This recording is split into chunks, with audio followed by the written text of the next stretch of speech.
Imagine an object zooming over the Tokyo skyline, stopping entirely in about 1/30th of a second, and then just vanishing completely from our dimension. Right, which sounds completely impossible. Exactly. Mm. And if you were sitting there right now rolling your eyes, Mhm. thinking, this is just another story based on a blurry YouTube video. Or some frantic eyewitness screaming into a shaky smartphone. Yeah, you were having the exact same reaction I did. But today's deep dive isn't based on an anecdote. No, not at all. It's based on raw, time-stamped data from a robot that literally never blinks. Sure. We are unpacking translated logs and articles from a really fascinating Japanese organization called the Space Phenomena Observatory Center. SPOC. Right, SPOC. And their mission, and I guess our mission today, is to look at what they claim is the world's first verified video recording of an anomalous object literally teleporting. Which is a massive claim. It is. So, okay, let's unpack this, because to understand the anomaly itself, you really have to understand the trap they built to catch it. That is the perfect place to start, honestly, because in the world of anomalous aerial phenomena, the instrument collecting the data is, well, it's infinitely more important than the story attached to it. Because people are just bad at seeing things accurately. Fundamentally, yes. Human beings are terrible eyewitnesses. When we see something unusual, our biology actually works against us. Like the adrenaline kicks in. Exactly. Adrenaline spikes, our hands shake, and our brains immediately try to force this unknown visual data into familiar categories. Oh, like you see a weird light and your brain just screams, airplane. Right. Or meteor. It wants to make sense of the unknown. And our memories of the event degrade within minutes. SPOC recognized that to get real answers, they had to entirely remove the human element from the observation phase. Which brings us to their solution, which is a system called SID-1. That stands for Space Intrusion Detection Systems 1. Spot on. And looking at the sources, it was activated back in July 2014 by Hiroshi Kitajima. He's the director and CEO of SPOC. Yes, he is. And looking at the specs here, SID-1 operates essentially like a highly sophisticated wildlife trail camera. I love that analogy. Right. But instead of strapping it to an oak tree in the woods, hoping to catch like a deer walking past, it's mounted high up, pointed directly at the sky. Patiently waiting to trap the rarest anomalies of the cosmos. Exactly. What's fascinating here is the methodology. I mean, SID-1 is an automated 24/7 observation and video recording robot. So it never takes a break. Never. It's a mobile unit outfitted with a highly sensitive, high-resolution color camera. But the absolute key to its success is its automatic motion detection system. Because it doesn't sleep or get bored. Or suffer from optical illusions, yeah. It constantly monitors the atmosphere in near-Earth space by analyzing pixel changes in its visual field. So if a group of pixels changes suddenly, it knows something is there. Exactly. If something moves that shouldn't be there, it triggers an automatic recording system. That's brilliant. It establishes such a rigorous scientific baseline. I mean, so much so that MUFON. That's the Mutual UFO Network, right? Yeah, the world's largest civilian UFO research organization. They've actually certified some of SID-1's previous captures as official unidentified flying objects. Okay, so we have an emotionless, highly credible robotic eye staring at the Tokyo sky. Unblinking. But building an unblinking trap is really only half the battle. To prove this system actually works, it has to catch something that fundamentally breaks the rules. And the event SID-1 captured in August 2016 does exactly that. It completely shatters our understanding of physics. Let's break down the environmental baseline for that specific capture first. Good idea. The logs pinpoint the event to August 21st, 2016. And the time is exactly 18:52 and 59 seconds. Almost 7 p.m. Right. And that timing is critical for the visual data. Sunset that day was recorded at 18:23. So it's getting pretty dark. Exactly. So at 18:52, the sky is in that deep twilight phase. The sun has dipped well below the horizon, but there is still a faint ambient glow in the atmosphere. And obviously the grid of Tokyo skyscrapers below is fully illuminated by then. Yep. The city is lit up. So against that twilight backdrop, high above the city, a yellow glowing object appears. Out of nowhere. Yeah. And because SID-1 is recording continuous high-resolution video, SPOC didn't just get a photograph. They got a literal frame-by-frame timeline of an impossibility. Which is incredibly rare. Right. If you think about standard video frame rates, cameras typically shoot at 30 or 60 frames per second. So every single frame represents just a tiny fraction of a second. Like about 33 milliseconds. Yes.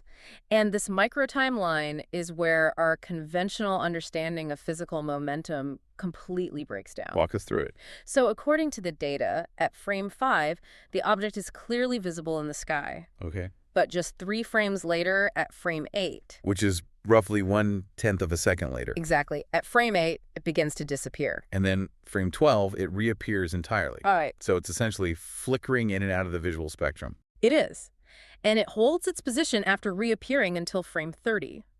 Then, between frame 30 and 32, the object moves to the right. And this is where the timeline gets genuinely unbelievable. Yeah, it really does. Because in frame 33, it instantly shifts and begins a movement to the left. With 0 transition time. Yeah, completing that leftward trajectory by frame 39. And finally, at frame 40, it vanishes completely. And it never returns to that airspace. So to understand why this is so baffling, Yeah. we have to look at the mechanics of what it means for a macroscopic object to move like that. Exactly. In our physical world, any physical object has mass. And because it has mass, when it moves, it generates kinetic energy and momentum. Let me use an analogy here. Mm. Imagine you are driving a car at like 100 miles an hour down the highway. Okay. If you wanted to instantly reverse your direction without hitting the brakes, Just instantly ping-ponging backward in a fraction of a second. yeah, the g-forces generated by that sudden cancellation of momentum would literally turn a human pilot into soup. Oh, absolutely. The car itself would be torn to shreds by the sheer physical stress. It would just disintegrate. But that is the exact kind of momentum cancellation we are observing in these frames. It's mind-blowing. For an object to move right, stop instantaneously without any visible deceleration, and immediately move left within 33 milliseconds. It requires a massive physics-defying shedding of kinetic energy. Precisely. It suggests an object that is operating entirely outside the aerodynamic and physical constraints of the Earth's atmosphere. Or perhaps an object that just doesn't interact with mass and inertia the way we understand it. Right. And here's where it gets really interesting. Oh, the shape. Right. Yes. SPOC ran manual enhancements and 3D processing on the raw footage before it vanished. And they didn't uncover a classic Hollywood flying saucer. No, not at all. Or some sleek metallic military drone.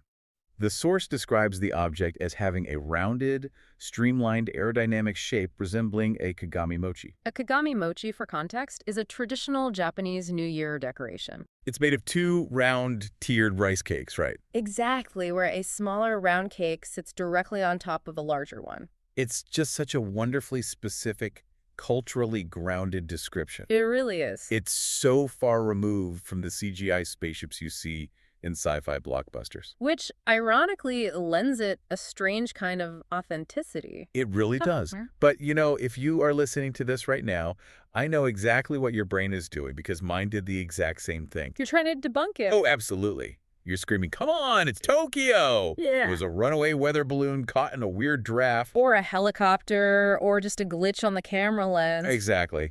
And we absolutely have to put this data through that skeptical rimmer. And the researchers at SPOC anticipated that exact reaction. Of course they did. What they conducted next is essentially a masterclass in the scientific method. Because true science isn't always about proving what something is. Right, quite often it's about exhaustively proving what it isn't. They initiated a rigorous process of elimination, starting with the local environment. At the exact moment of the capture, the weather in Tokyo was cloudy, 29 degrees Celsius, with a wind speed of 3.9 meters per second blowing from the southeast.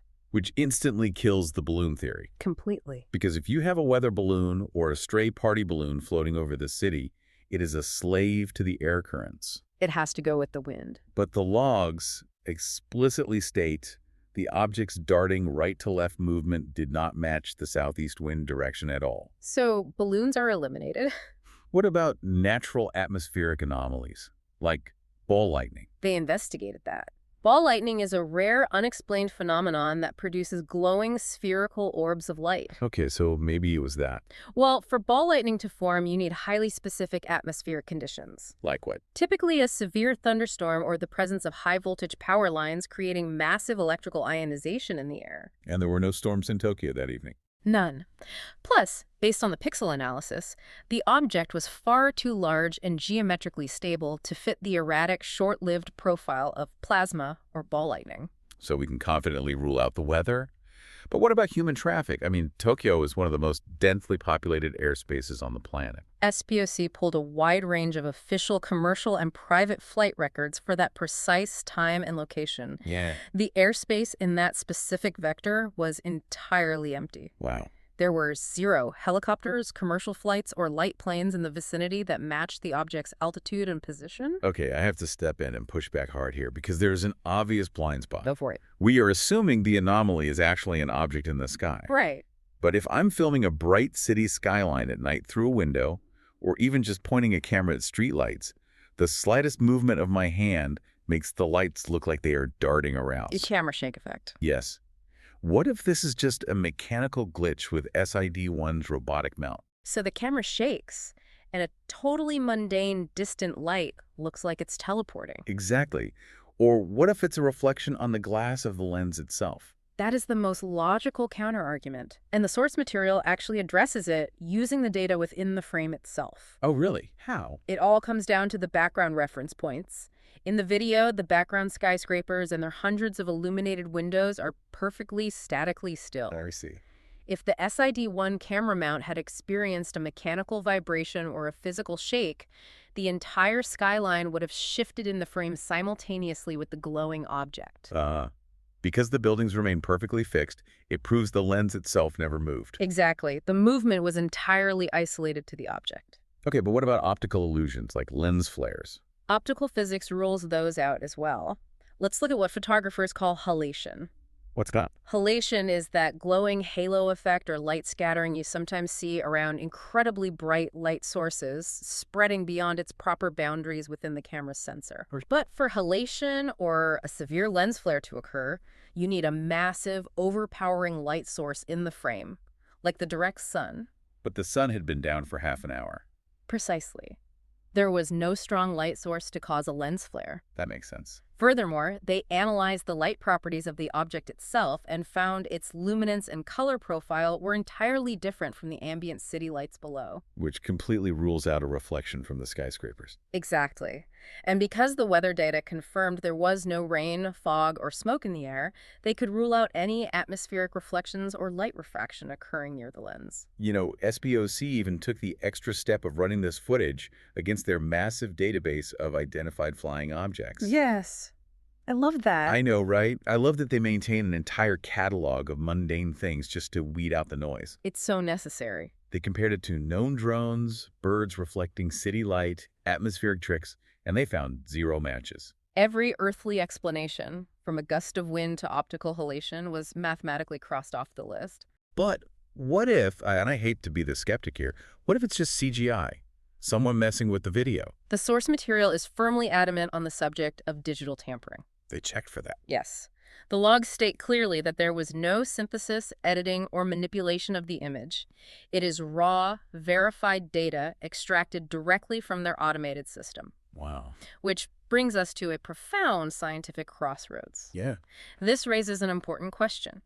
When you apply the scientific method and systematically eliminate every natural weather event, every known man-made aircraft, every mechanical camera glitch, every optical illusion, and every form of digital tampering. What's left? Exactly. How do you categorize the data that remains? I mean, you categorize it as truly, genuinely unidentified. You have to. And this is exactly where the source material transitions from cold, hard data into some absolutely fascinating speculative territory. Because they didn't just stop at unidentified. No, they didn't. Because once SPOC eliminated all earthly mechanics, Hiroshi Kitajima, the creator of the SID-1 system, proposed his own theory in the logs. About what this Kagami Mochi-shaped object actually was. Yeah, and why it was doing that bizarre left-right dance before vanishing. It is important to note that the source frames this as a highly speculative theory. Of course. But it is heavily informed by the object's erratic behavior. Kitajima suggests that the craft was actively experiencing a mechanical or systemic failure with its interdimensional transition. So what does this all mean? He's basically describing an interdimensional engine stall. That's a great way to put it. He posits that the flickering in and out of the visual spectrum, that massive shedding of momentum moving right to left, were the physical manifestations of the craft undergoing urgent repairs or adjustments. Like it was struggling to maintain its physical anchor in our dimension. Yeah. And the moment it stabilized at frame 40, the repairs were completed, and it successfully vanished back into its own reality. By anthropomorphizing the phenomenon, Kitajima provides a surprisingly logical framework for the erratic data. It does make a weird kind of sense. It perfectly fits the observed timeline of a localized struggle, followed by a sudden, flawless execution of departure. It is such a brilliant, relatable way to interpret the physics. I think so too. It makes this highly advanced reality-bending craft sound like a cosmic commuter who blew a tire on the interdimensional highway. Exactly. They were forced to pull over onto the shoulder, which just happened to be the twilight airspace over Tokyo Turn on their hazard lights, which explains the flickering. Swap out the tire and then speed off the second the engine turned over. Exactly. It is a really compelling visualization, but the source material doesn't just leave us with localized speculative theories about broken engines. Where do they take it? They take this single data point and connect SPOC's entire automated mission directly to SETI. The search for extraterrestrial intelligence. Yes. If we connect this to the bigger picture, the source reminds us of the unimaginable scale we are operating within. In our Milky Way galaxy alone, astrobiologists estimate there are roughly 100 million Earth-like planets capable of supporting life. Just in our galaxy. And our galaxy is just one of trillions in the observable universe. If you look at the sheer mathematics of the universe, ignoring verified data like this just seems incredibly arrogant. It does. The scientific community at large takes the existence of intelligent extraterrestrial life very seriously because the mathematical probability demands it. You can't be the only ones. Right. SID-1 isn't just a quirky robot looking for ghosts in the clouds. Its ultimate goal is to contribute hard, verifiable, emotionless data to this grand human quest for cosmic companionship. It perfectly bridges the gap between the infinite and the intimate. It really does. It takes the staggering, incomprehensible scale of trillions of galaxies and connects it directly to the highly localized, microscopic data of one single camera lens sitting on a rooftop in Tokyo. Beautifully said. It proves that you can hold two seemingly opposing ideas in your head at the same time. You can keep a radically open mind about interdimensional travel and extraterrestrial life while still applying the most rigorous, unforgiving scientific methods to debunk the mundane. And that is the true value of what SPOC has built. Yeah. They are proving that in the pursuit of the unknown, you don't have to choose between a sense of wonder and strict scientific methodology. In fact, one relies on the other. They balance each other out. Exactly. In a modern world where we are constantly overwhelmed by information overload and where human eyewitness accounts are increasingly clouded by bias, panic, and digital manipulation. An unblinking automated lens is one of the most powerful tools we have for filtering out the noise and discovering the truth. It removes the flaw of human perception entirely. It's so vital. We started this deep dive looking at a dedicated robot staring into the twilight. Yes, we did. We broke down how video frame rates exposed an object shedding momentum in ways that completely defy our laws of physics. The G-forces alone. Right. We looked at a Kagami mochi-shaped anomaly, and we walked through the relentless process of eliminating wind vectors, ball lightning, and optical halation until literally only the impossible remained. And looking at all this data, and specifically Kitajima's theory of the craft stopping for interdimensional repairs, it leaves me with one incredibly lingering question.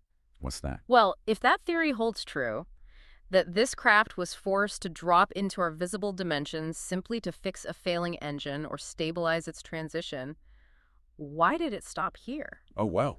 Is there something fundamentally unique about Earth's atmosphere, our specific gravity, or our magnetic field that makes our planet the perfect, stable, cosmic rest stop for broken-down interdimensional engines? I never even thought of that. Think about that the next time you look up at a cloudy sky. What entirely unseen anomalies are slipping through the cracks in the sky directly above you right now simply because no one and no robot is looking up to record them?